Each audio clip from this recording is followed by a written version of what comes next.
Suicide. What comes to your mind when I say suicide?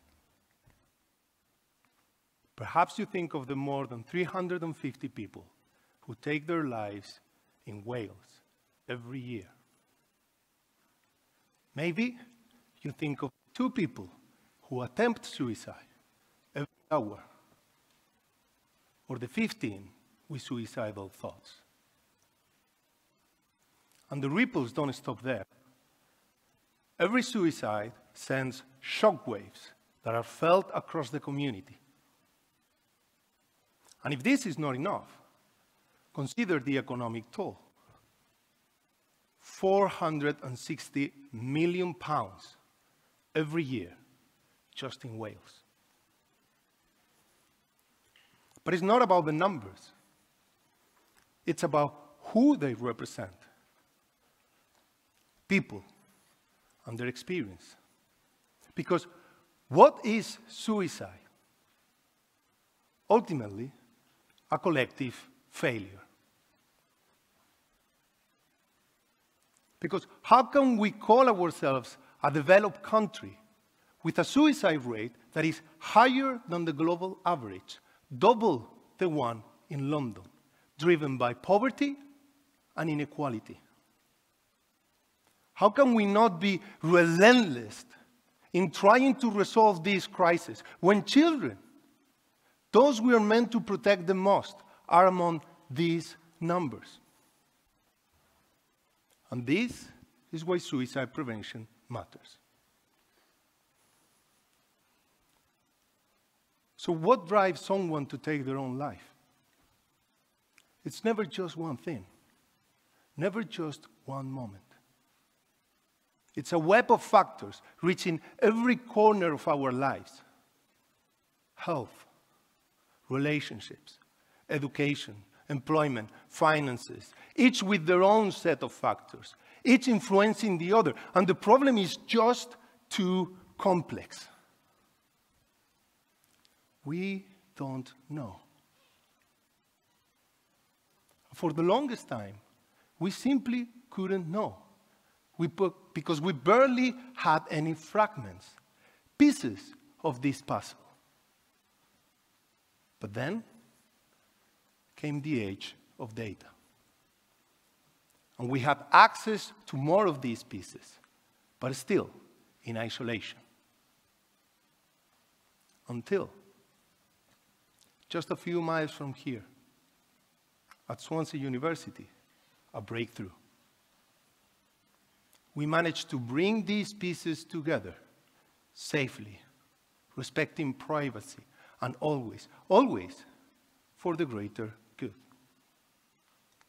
The SAIL data bank, and within it, the Suicide Information Database for Wales, funded by Health and Care Research Wales, revolutionized what we could do. For the first time, we had access to the bigger picture, empowering us to make important contributions to suicide prevention in Wales and beyond. And we haven't stopped adding pieces of this puzzle, bringing in more data from NHS, social services, education, criminal justice, and the list keeps growing and growing until it's just too complex. Traditional epidemiology can't manage. But there is hope.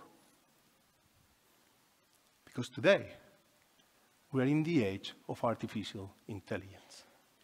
I know, AI and suicide prevention are not coupled, right? But maybe, just maybe, one that is meant to be. Because AI excels precisely where we need it to, at uncovering impossibly complex patterns hidden in the depths of oceans of data. But we mustn't get carried away. To make it work, we need to tread carefully, responsibly. Every step filled with purpose, caution, and compassion. We have to work together.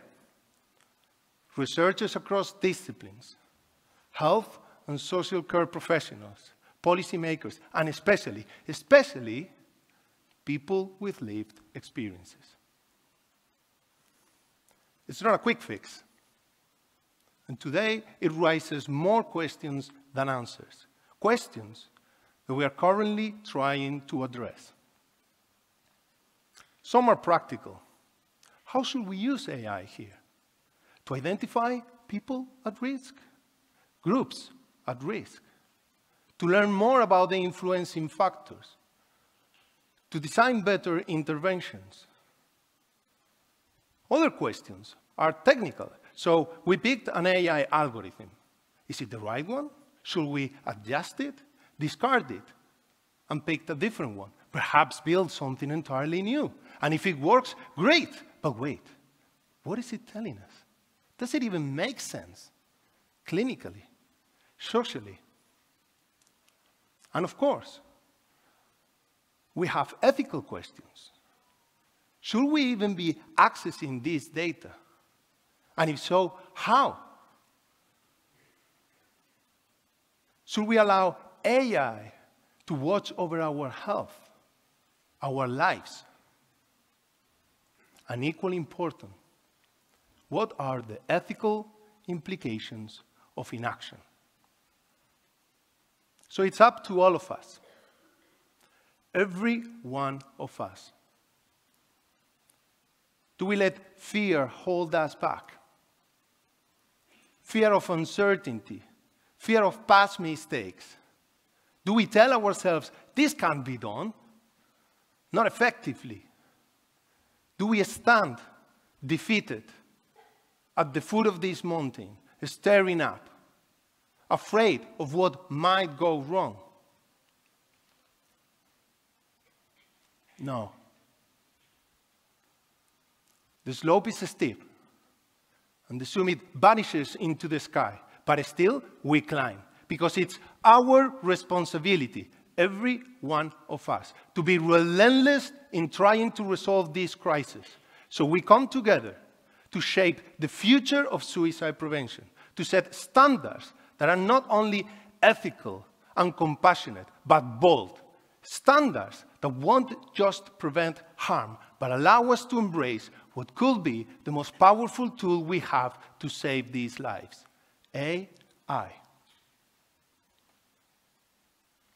So yes, AI for suicide prevention. We need to tread carefully, responsibly. Every step filled with purpose, caution, and compassion. I believe it can be done, as long as we always remember. AI is not here to address all our questions,